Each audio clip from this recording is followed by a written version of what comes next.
Ginger Stocky with Aaron Cluley and Jay Williams. Three wonderful friends who are all in very different stages of life and know the importance of having honest, loving women around you. When we need a little extra help, we call up Miss Joyce and we ask her. Because sometimes you just need to talk about life with your girlfriend. So consider yourself one of us now and let's talk it out. Talk it out. Talk it out. Oh, there's that theme song. It's back. It's back. Coming back. Can you make it go away? I don't know. Talk it out. Well, we have been talking about relationships, so we're going to continue that discussion today. And there's so much to talk about in relationships. We started last week talking about girlfriends, basically, how we all need them, how we all want them, and yet sometimes it's not that easy. You don't have people around you, or it's not going as well as you would like it to. So last week we talked about that phrase that we throw around here about more Jesus, less drama, right? And this week, we're asking the question, are you the one causing the drama? So we're going to look at ourselves and see what kind of friends we are this week. We have been looking at the resource, which is absolutely free. So if you want to get this, it's really helpful, called Enjoying Successful Relationships from Joyce. You can get it as a little booklet or digital.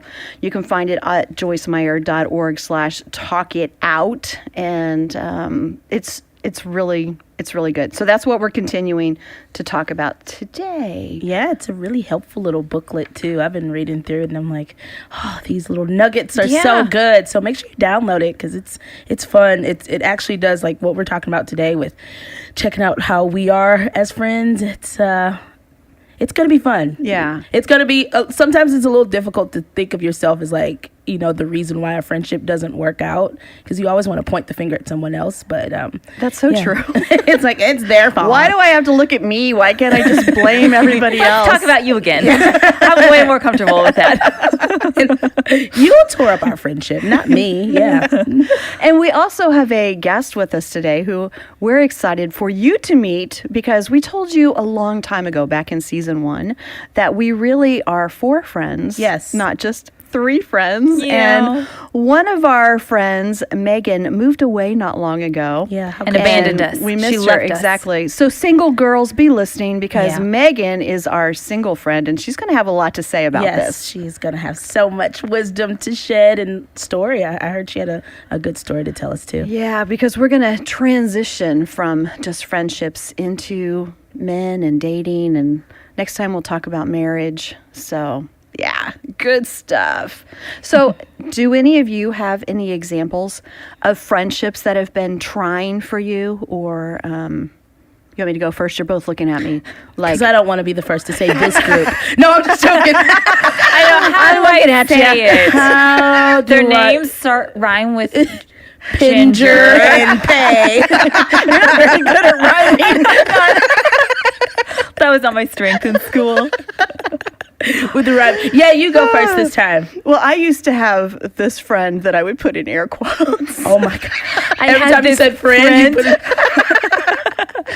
it... She would say the nicest things, but always follow them up with a but.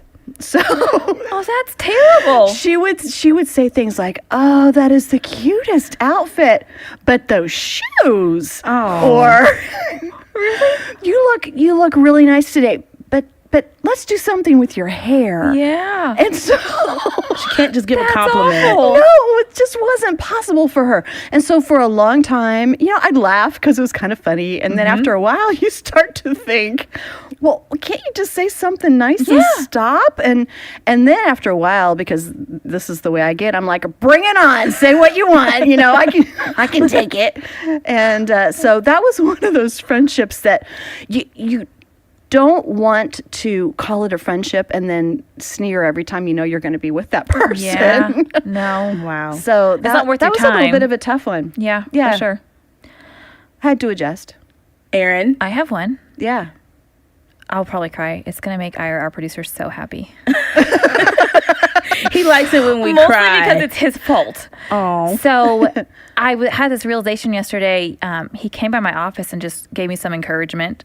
And so I was processing this encouragement when I got home last night and was realizing that a lot of times I think in friendships, even with the two of you, just to be super honest, I am afraid to be too vulnerable with friends and often feel like I'm the weaker link, like the weakest link. And so I was... No way. Well, let me tell you more. I'm not stopping you. I want you to say what you need Friend. to say. Stop What kind of friend is that?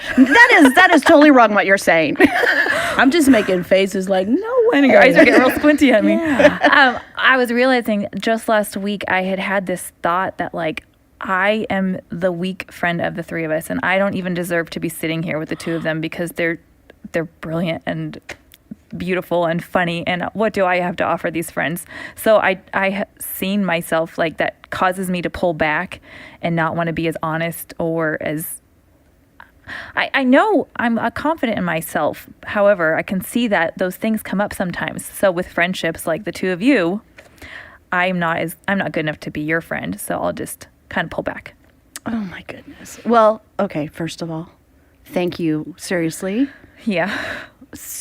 thank you for sharing that, because I think every one of us feels that way. Yeah. I think we can all look at each other and say, you guys are both amazing. Joyce is obviously incredible. How can I be even connected? Even all of our friends that are listening, everybody just has so much to offer. And when I compare myself to anyone, I can say that. Yeah. So. Yeah. You are the person that keeps this friendship even kind of, you're like the heartbeat to it. You keep the party going. You always making sure that we're all staying connected, because both Ginger and I do have a tendency to kind of just like, well, I haven't heard from them. It's all good. And we just keep going with life. But you always are like, so guys, when are we doing something? Where are you? You are our glue. And so I love you so much. And you have so much to offer. I think you're brilliant. I think you're a creative genius. Honestly, I think you're really, really bright. And you have such an amazing gift of encouraging. So when I'm around you, I always feel better.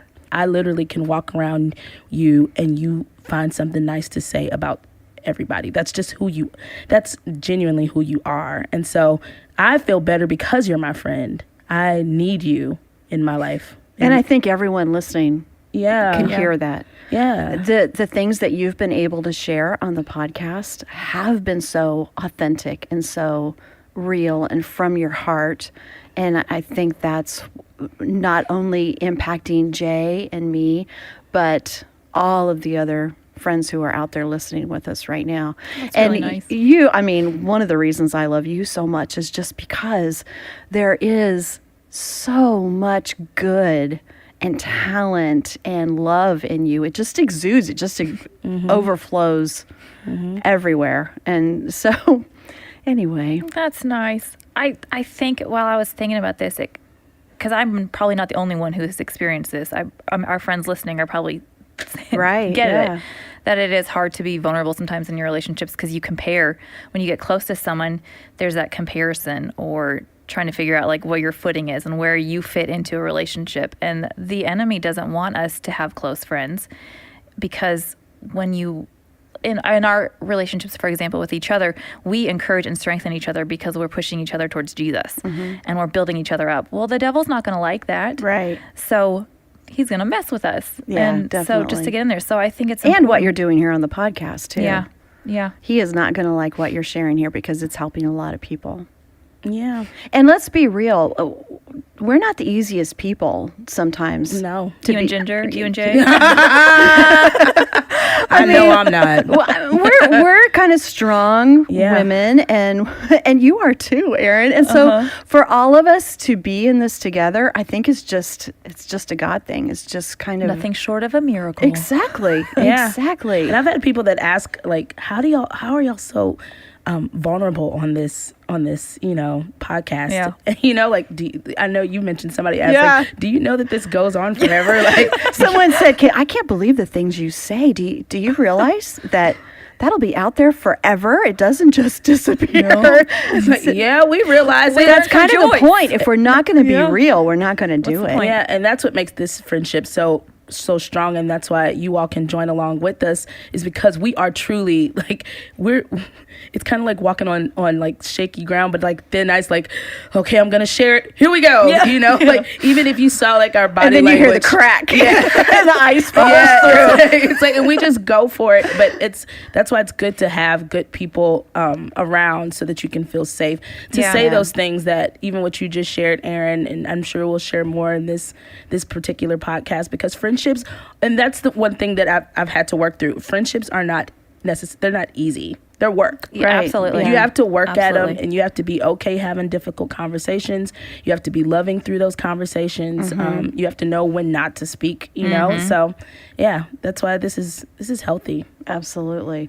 Well, whether it's with friends or spouses or coworkers, family members, someone you're dating, whoever it is, we all have problems with people and our relationships from time to time. But how do you deal with those issues? So we're going to start now with what Joyce has to say about that. Most of our problems in life are with people. I mean, really, if you get right down to it, I mean, just think how much happier you would be if all the people would just do what you want them to do. And just behave the way you want them to behave. Now, you know, we do have other kinds of problems, but there's just a lot of people problems. And so the first thing that I want to tell you is one of the ways that you can just save yourself a lot of misery, a lot of hardship, a lot of heartache, because I can tell you, you will have opportunity to be offended. There's no you might, you will. You will have people that will hurt your feelings. You will have people that will say and do things, and you just might think, what in the world is your problem? Now, believe it or not, and I actually believe what I'm getting ready to tell you, because I've had lots of experience with lots of people, I really don't believe that there's many people, and maybe there's nobody, who gets up in the morning and thinks, I just can't wait to see how many people I can make miserable today.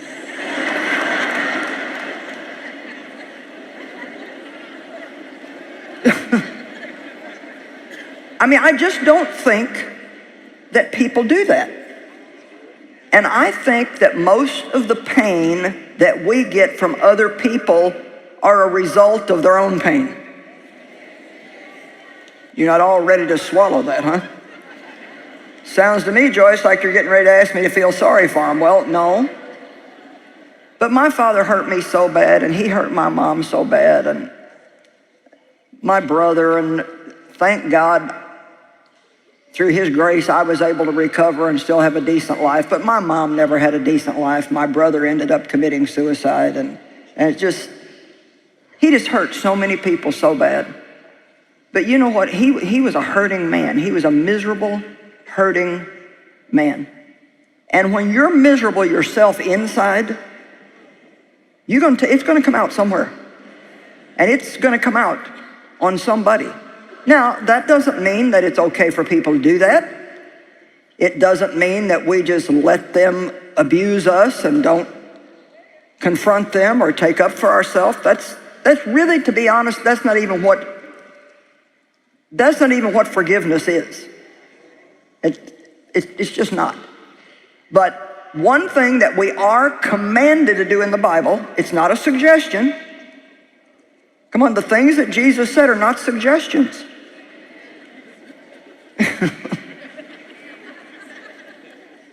They're commandments. And not all of them are things that will keep us out of heaven if we don't obey them, because we're saved by grace through faith. But the things that God tells us to do, every single one of them are something for our benefit. Come on now. Every single thing that God tells us to do, he's not trying to make it hard on us. He's not trying to give us impossible things to do. Which most people would tell you that one of the hardest things that they ever have to do is forgive somebody who really hurt them really bad. Amen?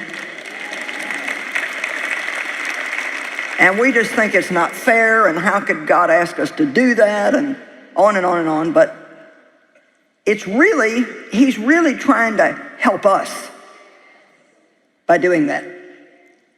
And so, since we have all these people in the world, and we've already established that they're not all going to be nice to us, and then we see that there's a command that we have to love them. Now, I wish that the Bible said, love the people that are lovable. But it doesn't. We have to somehow learn how to love people that are very difficult to love.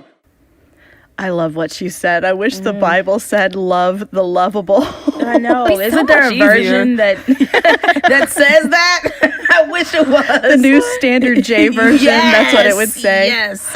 I'm really good at loving easy people. I rock at that. Yeah. It's the ones that aren't so easy that cause a little difficulty for me.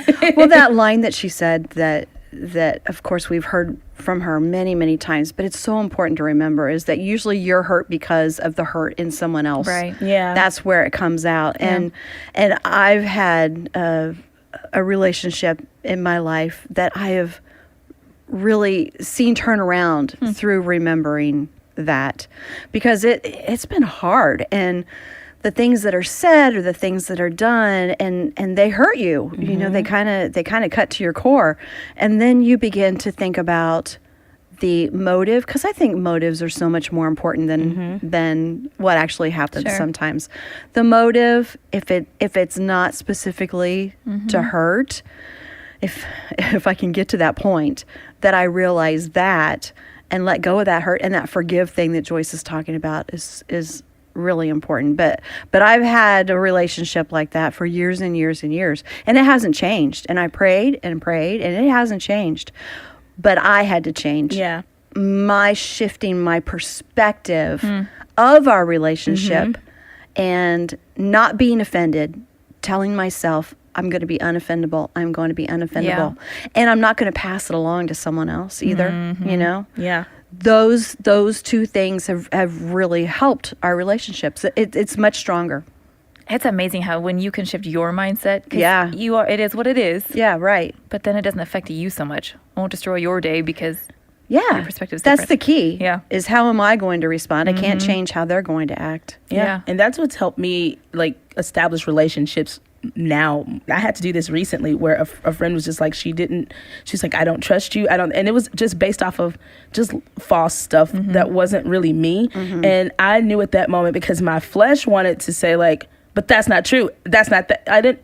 And then the Spirit just calmed me down and was just like, it's okay. Yeah. It's not your job to change her mind about you. Oh, that's important. Like, yeah. He's just like, it's not. And then finally at the end of the conversation, I just said, you know what? I just don't believe we'll be friends. I love you, but I understand that everybody's not going to be my friend, and that's okay. Yeah. I still love you. We can still, see each other, be cordial when we see each other, but it's okay. Yeah. I still love you. And there are people who are listening, and I know I'm one of them, that have had some major betrayals of friends. Yeah. And it's so hard to get through. I mean, it hurts, and it's hard to understand why it happened. But to get to that point where you forgive is the really important thing, because if I hold on to it, I'm hurting myself. Yeah.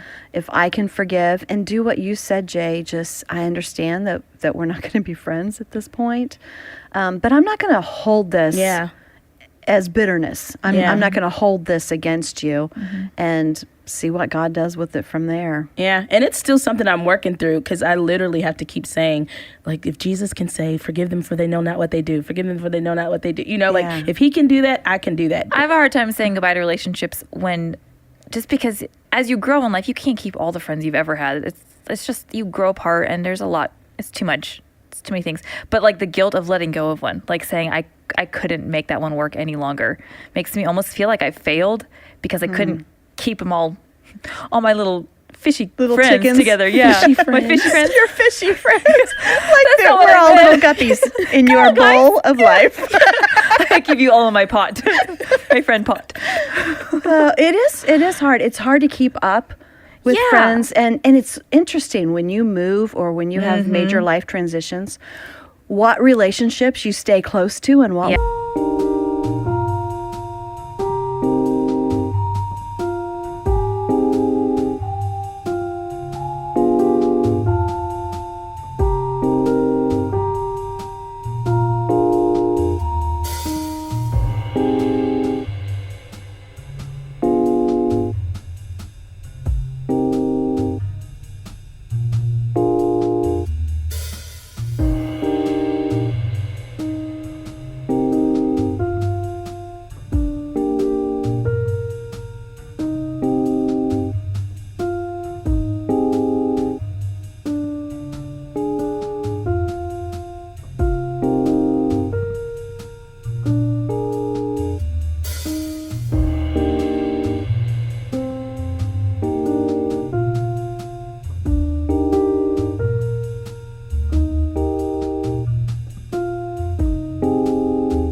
You don't. It is not always what you think. No, it's not. No, and it's hard to know how to navigate that. Yeah.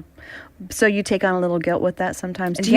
Is it because you feel like you're responsible for everyone's friendship? I do, but yet I'm not really good at like long distance friendships, for example, because I don't want to talk on the phone and it's just so much work. However, I do feel responsible, and if it doesn't work, then I failed that situation. Yeah.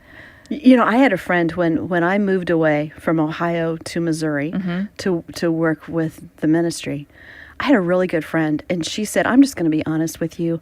I am not good at staying in touch. So I've loved being your friend, but we're probably not going to be friends anymore." But did that relieve some pressure off of you? It did. Like, she's absolutely right. It's like, cool. That's what we'll do. But she was a good friend, but she understood the way, that she responds to people. And I respected that. Yeah. And I know if I needed her, if she needed me, we'd be good. But I haven't talked to her in years. And are you okay with that? Well, yeah. I'm sure she's great. Yeah, because I still love her. Yeah. Yeah. That's just really interesting. I think I'm fine. Let us know. Well, I can't even imagine some of the hard things that people go through with friendships and how much it hurts them. And then they build up walls and other people can't get in to be friends, So that big question that we were talking about earlier is looking at yourself and asking those questions instead of what other people do to you. Yeah. It's those questions of, am I a good friend? Do we ever stop and look at ourselves for the source of the problem? Joyce is going to encourage us to do that in her special way. Okay, so now I got a question to put out to you. Because God's asking me this, so I'll just share with you. Are the people that you're having a hard time loving, are they really that bad? Or are you just maybe a little too picky?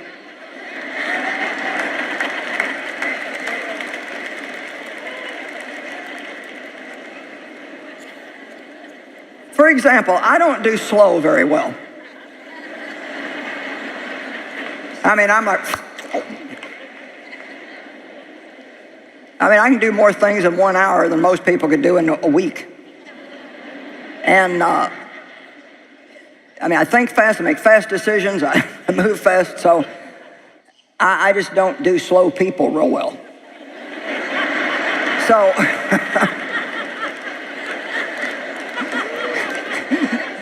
never mind, they're, usually not a lot nicer than me. But anyway, the point is so I'm just giving you that as an example, is that, I can get impatient. And it's not, I got some self-control now. I don't just rail all over everybody, but inside I'm like, how many in the building have at least learned to keep it inside? But see, I'm wanting to get to the point where it's not there. I don't want to have to swallow it down. I just don't want it to be there. And yes, we're growing, we're changing, and we go from glory to glory, and thank God we're not what we used to be, and I'm happy for the growth, but so really I have to ask myself, well, is there something wrong with them because they're moving slower? Come on now. Or is there something wrong with me that I'm moving a little too fast? Now, I know another somebody, this is not me, but another somebody, and they don't do well with trying to teach people things. Well, you saw me do it, why didn't you get it? Well, I told you once, how many times I got to tell you? Well, I told you what to do and you still did it wrong. And so this person is just not a very good teacher because, now here it comes, they expect everybody to learn as fast as they do.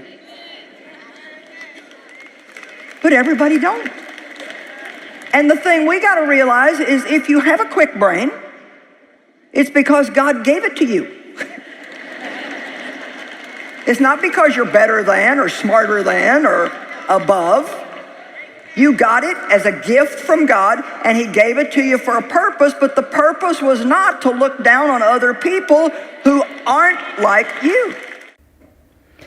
Jay, I think you brought this up before, that you've wanted your friends before to be more like you. Yeah, that was a realization that I had before, was just I was upset with people because they weren't like me. Mm-hmm. And I didn't know that initially, but I then, after reflecting, after the friendship was over, it was kind of like, well, what didn't I like about it? It's like, well, they weren't as thoughtful as me, like I was always the one planning the parties or like planning the get-togethers. And even it took a lot for me to actually want to be around people because I'm really introverted. I really don't like a bunch of people. Like I like to kind of be by myself. Yeah. And so I would always go outside of myself to like plan things and to do things for these people, and then they wouldn't do it back, and I'm like, and I even got out of my box for this, and it was just years and years of that disappointment, and I'm like, well, that's why I felt like I'm better off just by myself, because then I won't be disappointed that people can't be as awesome of a friend as me. Yeah. Because I'm true. I'm great. She's right. True. She's right. You are awesome. Yeah, not that awesome though. It's really a good point. We do want people to respond the way that we would. That's how we understand life. Yeah. Mm-hmm. So we want them to act the way we would act, or we'd want them to act. Mm-hmm. And we're all so very different. It's true. When you get married, you talk about like how your differences work together. You talk about the 5 love languages for your spouse and all that, but you rarely talk about that in your friendships. Mm-hmm. And so it's the same kind of thing. Yeah. Like you need different things than I need, but I can't just do what works for me for you. That's not the way friends work. Well, and talking about everybody being different and not wanting the same thing, we told you earlier about our friend Megan. And Megan is the sweetest, just funny and soft-spoken, and her personality fits in, I think, so well with ours because she's very different. Yes. Don't you think so? Oh, yes. She's such a good balance. She is. For us. And we need that. We do. We definitely need Megan in our life. So we're going to call Megan, and like we told you, she is our single friend who always has great input on everything. And so we're going to call Megan and ask her about this relationship question.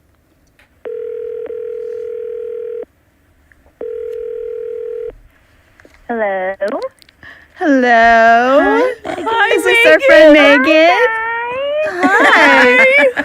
Erin was just saying. I'm glad to hear your voice. We're glad to hear yours. I just can't help it. Erin was just saying when she talks to Megan, her voice gets higher and higher because she's so excited. Hi, Megan. I just love you. Well, mine doesn't. Hey, Megan. Hey, Megan. What's up? What's up?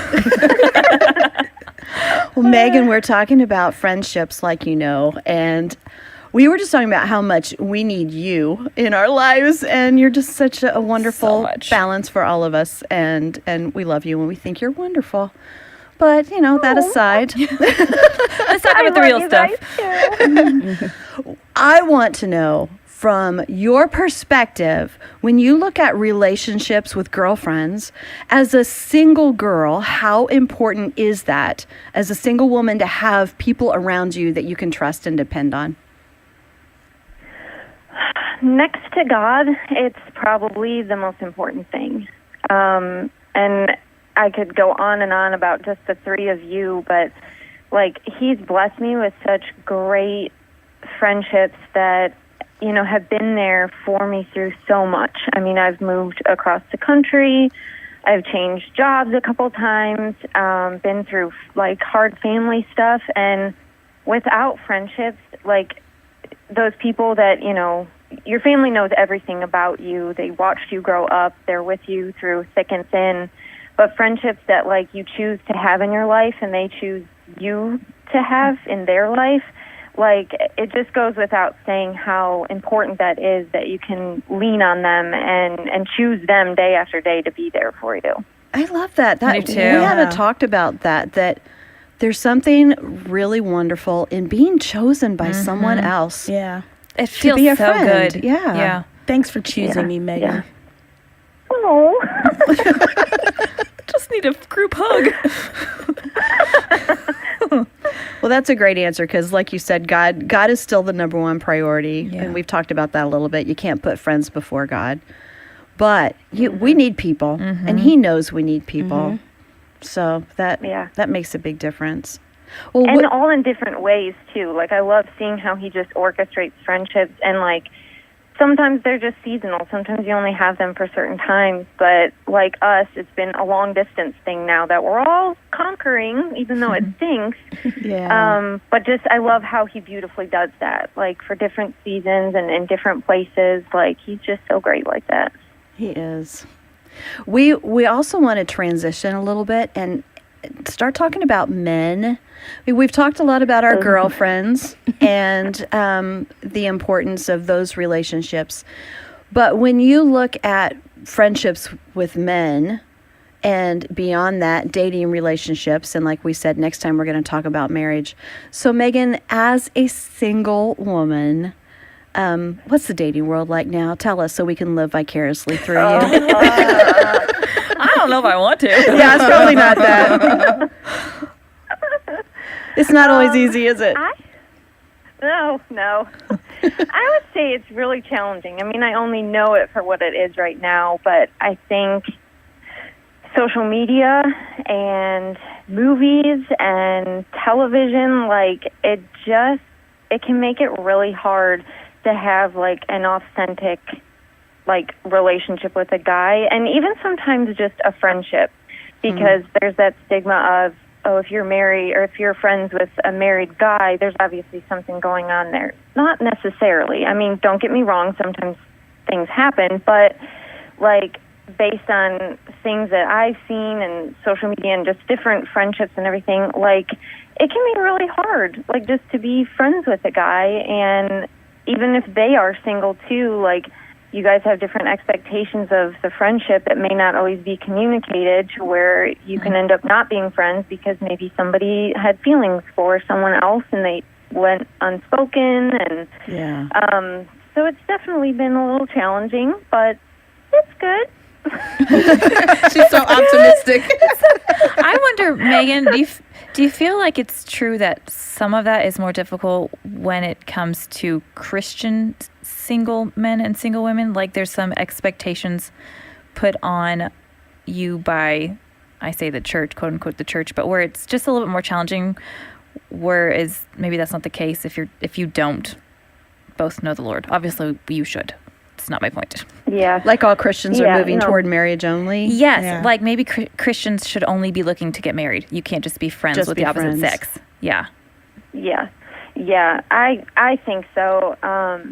Just because there is that, like, in the church, like, you know, when you're single and other people know, oh, there's another single guy in the church, it's like everybody tries to play matchmaker. And I know people's intentions are good.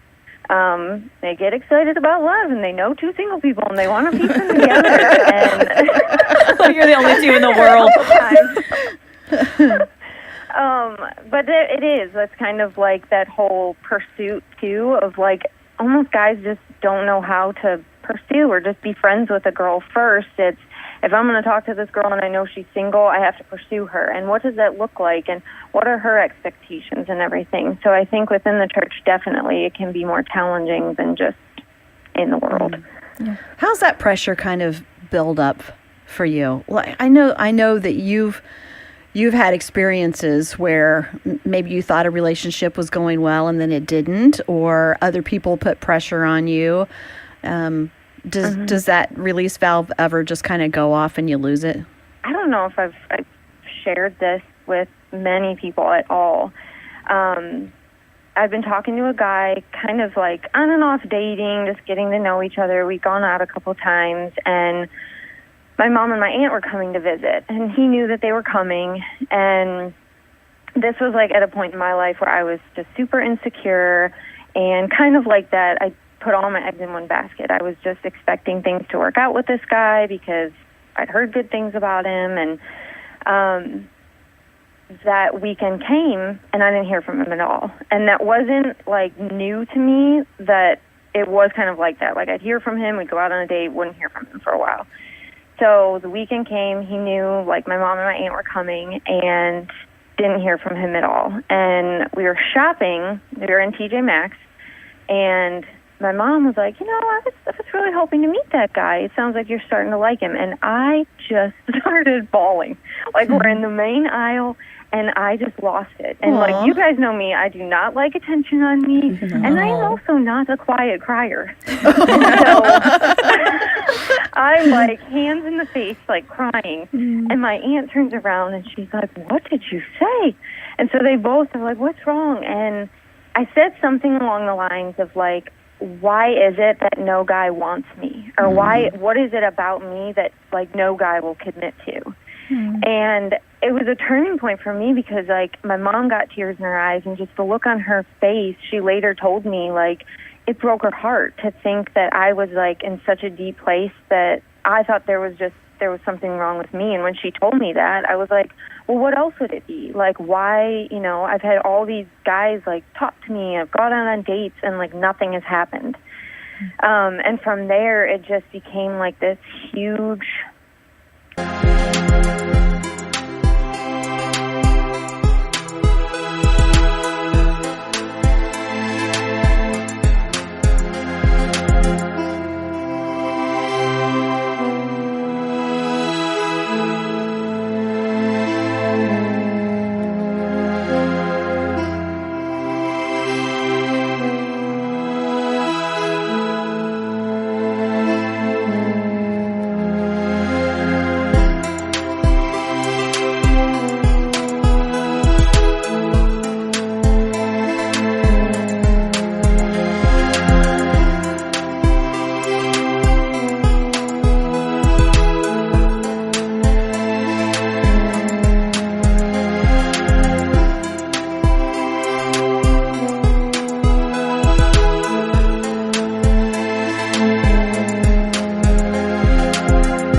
like deep walk with God in me finding who I am in Him, and not in having a boyfriend, a guy liking me, a guy meeting my mom and my aunt. Like, it just was a walk with Him. So the TJ Maxx meltdown led to good stuff. Yeah. It's not, It did. We all have our meltdowns somewhere. Often believe in me. public. Yeah. Is it okay if we just call you sometimes when we need a little Megan input? Now and then on the podcast. Yes, I would love it. Okay. We'll just call you off and on, and Erin's voice will get really high, and we'll all be really happy to hear from you. It's time to talk to Megan, because Erin talks like this. Thank you, Megan. We love you. Thank you guys. Love you guys. Love you. Oh, well, we have one more podcast on this topic, and we're going to switch and talk about marriage at that point. So our encouragement for you this week, when you're saying, okay, what do I do with all this? All that we've talked about, what we want you to do is to go out and really love people this week. Yeah. Work on relationships, no matter what relationship it is. Family, friends, just love people. And even those really hard to love, those challenging people, choose to love and forgive anyway. And then use hashtag Talk It Out, girls, and let us know some of the experiences that you've had this week. I think it'll be good stuff. It will be. Well, don't forget, if you haven't heard all of the podcasts, if you want to catch up on some of the other things that we've done this season, you can do that. Go to joycemeyer.org/talkitout. And like I said, use that hashtag Talk It Out, girls. Check out our Instagram stories, all the fun stuff. And